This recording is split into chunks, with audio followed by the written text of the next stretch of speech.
હવે જોઈએ સમાચાર વિગતવાર તો અમદાવાદની સ્નેહાંજલિ સોસાયટીનો વિવાદ સોસાયટીના રહીશોએ ડેપ્યુટી મ્યુનિસિપલ કમિશનર સાથે મુલાકાત કરી છે। મકાન ખાલી કરવા 23 ડિસેમ્બર સુધીની મુદત અપાઈ। સોસાયટીના રહીશો હવે ભાડે રહેવા માટે મજબૂર થયા છે।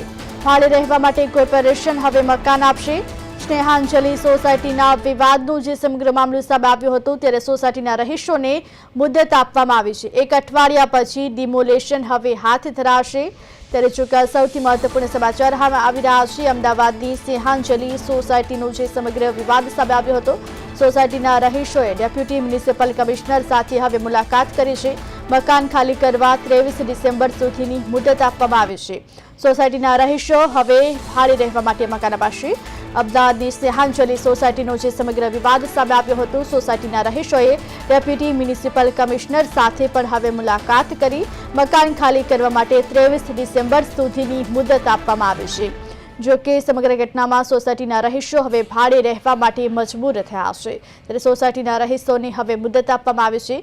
ભાડે રહેવા માટે કોર્પોરેશન મકાન આપશે તેવી પણ માહિતી મળી રહી છે। અમદાવાદની સ્નેહાંજલિ સોસાયટીનો જે સમગ્ર વિવાદ સામે આવ્યો હતો સમગ્ર વિવાદમાં જો કે હવે સોસાયટીના રહીશોને મુદત આપવામાં આવી છે। સ્નેહાંજલિ સોસાયટીના વિવાદના સમગ્ર મામલામાં એક અઠવાડિયા પછી હવે ડિમોલેશનની કાર્યવાહી હાથ ધરાશે। સોસાયટીના રહીશોને મુદત આપવામાં આવી છે કારણ કે ડિમોલેશનની કામગીરીને લઈ અનેક રહીશો બેઘર થઈ જશે। ત્યારે સ્નેહાંજલિ સોસાયટીના વિવાદમાં એક અઠવાડિયા પછી હવે ડિમોલેશન હાથ ધરાશે। સોસાયટીના રહીશોને જો કે મુદત આપવામાં આવી છે। સ્નેહાંજલિ સોસાયટીના વિવાદના સમગ્ર મામલામાં ડિમોલેશનની કામગીરીને લઈ અને જો કે રહીશો બેઘર થઈ જાય તેવી સ્થિતિ છે ત્યારે સોસાયટીના રહીશોને હવે મુદત આપવામાં આવી છે। જો કે સ્નેહાંજલિ સોસાયટીના વિવાદના સમગ્ર મામલામાં જો કે બેઠક કરવામાં આવી છે તે હવે એક અઠવાડિયા પછી ડિમોલેશન હાથ ધરાશે અને તમામ લોકો ભાડે રહેવા માટે મજબૂર થયા છે પરંતુ કોર્પોરેશન ભાડે રહેવા માટે મકાન આપશે। ત્યારે અમદાવાદમાં સ્નેહાંજલિ સોસાયટીના વિવાદનો જે સમગ્ર મામલો સામે આવ્યો હતો ડિમોલેશનની કાર્યવાહીને લઈને સ્થાનિકોમાં પણ ભારે રોષ ફેલાયો છે કારણ કે ડિમોલેશનની કાર્યવાહીને કારણે રહીશો બેઘર થઈ જાય તેવી સ્થિતિ સર્જાય છે। ત્યારે હવે રહીશોને મુદત આપવામાં આવે છે। રહીશોને એક અઠવાડિયાની મુદત આપવામાં આવી છે। ત્યારે સોસાયટીના રહીશોને મુદત આપતા ક્યાંક જો કે રહીશોને પણ હવે હાશકારો થયો છે કારણ કે એક અઠવાડિયા પછી હવે ડિમોલેશન હાથ ધરાશે। ત્યારે જો કે સોસાયટીના રહીશોને પણ ભારે હાલાકી વેઠવાનો વારો આવ્યો છે। સ્નેહાંજલિ સોસાયટીના વિવાદના સમગ્ર મામલામાં જો ડિમોલેશનની કાર્યવાહી હાથ ધરાય તો રહીશો બેઘર થઈ જાય તેવી પરિસ્થિતિ છે। ત્યારે સોસાયટીના રહીશોને હવે મુદત આપવામાં આવી છે। ત્યારે સ્નેહાંજલિ સોસાયટીના વિવાદના સમગ્ર મામલામાં રહીશોને એક અઠવાડિયાની મુદત આપવામાં આવી છે। એક અઠવાડિયા બાદ જો કે ડિમોલેશનની કાર્યવાહી હાથ ધરાશે ત્યારે રહીશો ભાડે રહેવા માટે મજબૂર થયા છે। ત્યારે જો કે જે ડિમોલેશનની કાર્યવાહી હાથ ધરાય તેને લઈને પણ રહીશોમાં ભારે આક્રોશ ફેલાયો છે કારણ કે લોકો બેઘર થઈ જાય તેવી પણ પરિસ્થિતિ છે। ત્યારે હવે ડિમોલેશનની કાર્યવાહી જો કે એક અઠવાડિયા બાદ કરવામાં આવશે। સ્નેહાંજલિ સોસાયટીના વિવાદના સમગ્ર મામલામાં રહીશોને હવે એક અઠવાડિયાની મુદત અપાઈ છે।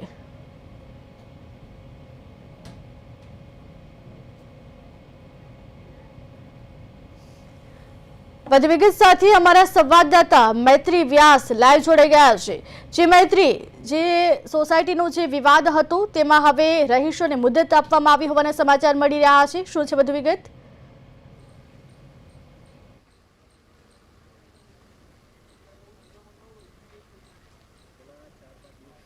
જી ઉર્વિશા, આજે સમગ્ર મામલો હતો 3 દિવસથી આ વિવાદ ચાલી રહ્યો હતો ત્યારે આમાં હવે નવી એક અપડેટ સામે આવી છે। આ રહીશો દ્વારા આજે જે એસ્ટેટ વિભાગના જે અધિકારી છે તેમની સાથે આજે વાતચીત કરવામાં આવી, મુલાકાત કરવામાં આવી અને ત્યારબાદ હવે આ નિર્ણય લેવાયો છે કે એક અઠવાડિયાની આ રહીશોને મુદત આપવામાં આવી છે।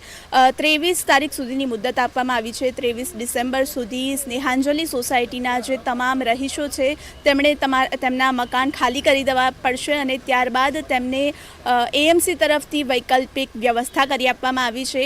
વૈકલ્પિક વ્યવસ્થાના ભાગરૂપે તેમને અન્ય એક ફ્લેટમાં મકાન ભાડે આપવામાં આવશે તેવી વાત જાણવા મળી રહી છે અને 23 તારીખ સુધીની મુદત આપવામાં આવી છે। 23 તારીખ સુધી તમામ રહીશોએ તેમના આ મકાન છે તે ખાલી કરીને બીજી જગ્યાએ રહેવા જવું પડશે। જે મૈત્રી જે મુદત આપવામાં આવી છે તે બાદ રહીશોનું શું કહેવું છે?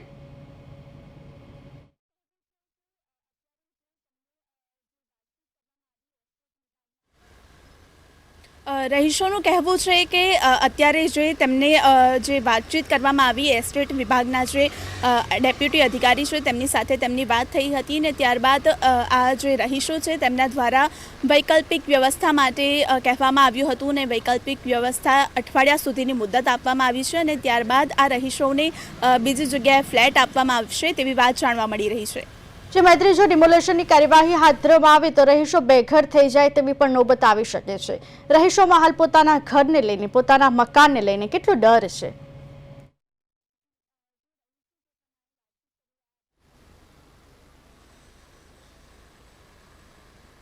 જી, જે રહીશો જે પ્રમાણે વાતચીત કરી રહ્યા હતા તે પ્રમાણે અત્યાર સુધી વર્ષોથી તે લોકો અહીં રહી રહ્યા છે અને ત્યારબાદ હવે અચાનક આ લોકોને નોટિસ આપવામાં આવી છે. એ લોકો પાસે હવે ફક્ત એક અઠવાડિયાનો સમય છે, ત્યારબાદ તેમણે તેમના મકાન ખાલી કરવા પડશે, જેથી તેમના માટે વૈકલ્પિક વ્યવસ્થા તો કરવામાં આવી છે પણ તેમણે ભાડું ભરીને બીજી જગ્યાએ રહેવું પડે તેવી નોબત આવી છે. મૈત્રી, જો કે નોટિસ તો આપવામાં આવી છે પરંતુ રહીશોને કોઈ કારણ આપવામાં આવ્યું છે શા માટે તેમણે આ મકાન ખાલી કરવા પડશે તેવી કોઈ ચોકસાઈ કરવામાં આવી છે?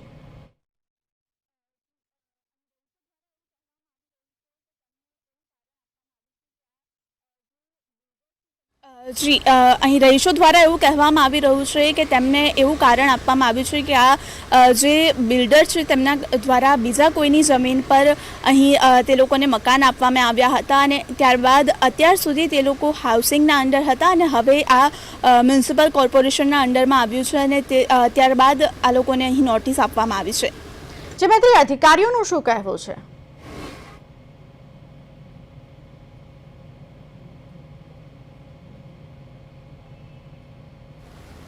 અધિકારીઓ દ્વારા ફક્ત એક જ વાત કહેવામાં આવી રહી છે કે તેમણે છેવટે આ મકાન ખાલી કરવાના જ છે અને તેના માટે જ આ જે રહીશો છે તેમના જે માંગ હતી કે તે લોકોને મકાન ખાલી કરવા માટે થોડો સમય આપવામાં આવે. અધિકારીઓએ તે વાત માનીને તેમને એક અઠવાડિયા સુધીની મુદત આપી છે અને 23 ડિસેમ્બર સુધી તેમને આ મકાનો ખાલી કરવાના જણાવ્યું છે. મૈત્રી, જો કદાચની ડિમોલેશનની કાર્યવાહી હવે અત્યારે મુદત આપવામાં આવી છે પરંતુ ડિમોલેશનની કાર્યવાહી હાથ ધરવામાં આવે તો કેટલા લોકો બેઘર બને તેવી પરિસ્થિતિ છે?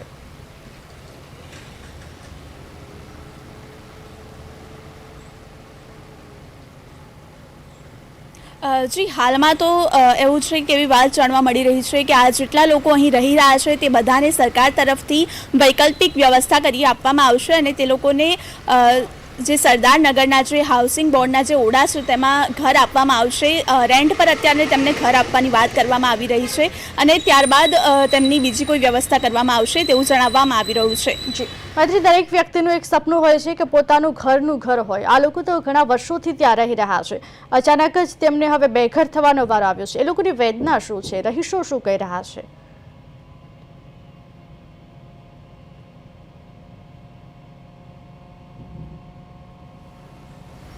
જી, જે પ્રમાણે મેં રહીશો સાથે વાતચીત કરી તે રીતે રહીશોનું કહેવું છે કે વર્ષોથી તે લોકો આ ઘરમાં રહી રહ્યા છે અને વર્ષો પછી અચાનક જ તેમને કહેવામાં આવ્યું છે કે તેમણે આ મકાનો જે છે તે ખાલી કરવા પડશે. તેમની વેદના ખૂબ મોટી છે અને અત્યારે તે લોકો પાસે ફક્ત 7 દિવસનો સમય છે અને 7 દિવસ પછી તે લોકોએ આ મકાન ખાલી કરવા પડશે. જો કે એએમસી દ્વારા તેમને કહેવામાં આવ્યું છે કે જો તેમના ઘરમાં કોઈ એવું વ્યક્તિ ના હોય જે તેમને બીજી શિફ્ટ કરાવી શકે તો તેમને એએમસી દ્વારા ટ્રકની છે અને જે મજૂરો છે તેમની પણ સગવડ કરી આપવામાં આવશે. મૈત્રી, સોસાયટીમાં જે રહીશો રહી રહ્યા છે તેમને ક્યારે અને કેવી રીતે આ ઘર ફાળવવામાં આવ્યા હતા, તેમજ બિલ્ડર કોણ છે તેને લઈને કોઈ માહિતી ખરી?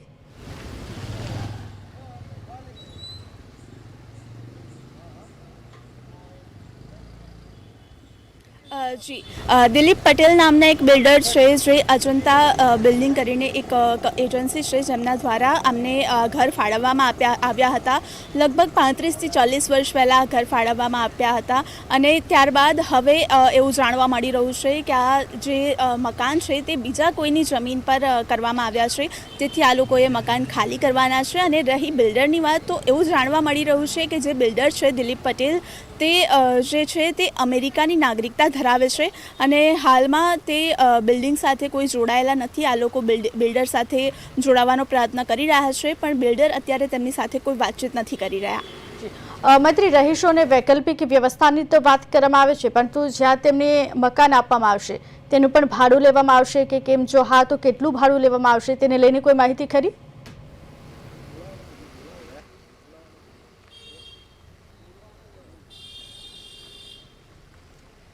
જી, હાલમાં જે પ્રમાણેની વાતચીત થઈ તે રીતે અહીંથી એએમસી દ્વારા તેમને કહેવામાં આવ્યું છે કે વૈકલ્પિક વ્યવસ્થાના ભાગરૂપે તેમના માટે ઘરની વ્યવસ્થા તો કરવામાં આવી છે, પણ તેના માટે જે ઘરની વ્યવસ્થા કરાઈ છે તેના માટે તેમણે ભાડું ભરવું પડશે.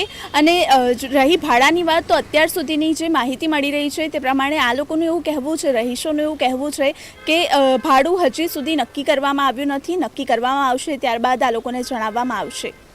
જે મૈત્રી, સમગ્ર માહિતી આપવા બદલ આપનો આભાર. ત્યારે સ્નેહાંજલિ સોસાયટીના વિવાદના સમગ્ર મામલામાં હવે રહીશોની મુદ્દત આપવામાં આવી છે. 1 અઠવાડિયાની મુદ્દત છે. 1 અઠવાડિયા બાદ ફરીથી ડિમોલેશનની કાર્યવાહી હાથ ધરવામાં આવશે.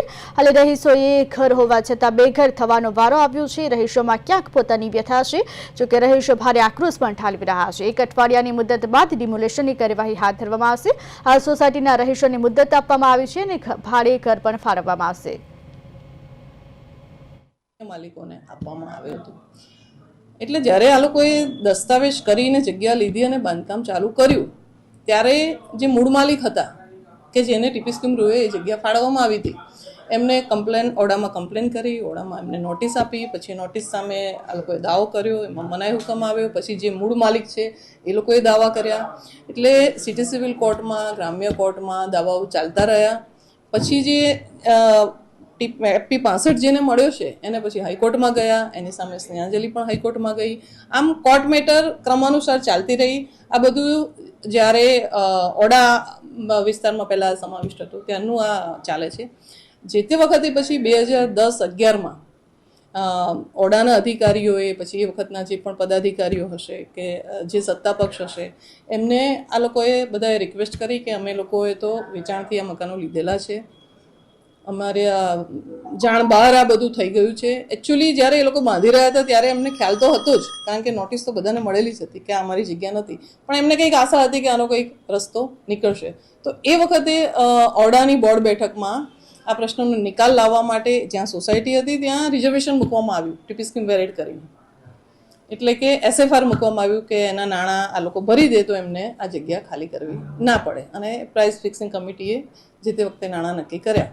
પછી એ નાણાં ભરવાનો એમને સમય પણ આપવામાં આવ્યો વારંવાર, પણ એ લોકો સંભાવ આ શક્ય એમના માટે ના બન્યું. પછી હાઈકોર્ટની જગ્યાએ સુપ્રીમ કોર્ટમાં પણ ગયા. એ લોકો પણ સુપ્રીમ કોર્ટમાં 2008માં ગયા હતા, એમાં પણ હારી ગયા હતા એ લોકો. ફરીથી હાઈકોર્ટે પાછો ઓર્ડર કર્યો અને એક ટાઈમ લિમિટ આપી 2023માં કે તમે 23 સુધી ભરી દો, પૈસા ભરો યા જગ્યા ખાલી કરો. પણ એ પણ એમના માટે શક્ય ના બન્યું. પછી સુપ્રીમ કોર્ટમાં મેટર ગઈ. સુપ્રીમ કોર્ટે ફાઇનલી ઓર્ડર આપ્યો કે સપ્ટેમ્બર 24 સુધીમાં આ બધા નાણાં ભરી દો અથવા તો તમે ખાલી કરી દો. એ સુપ્રીમ કોર્ટનો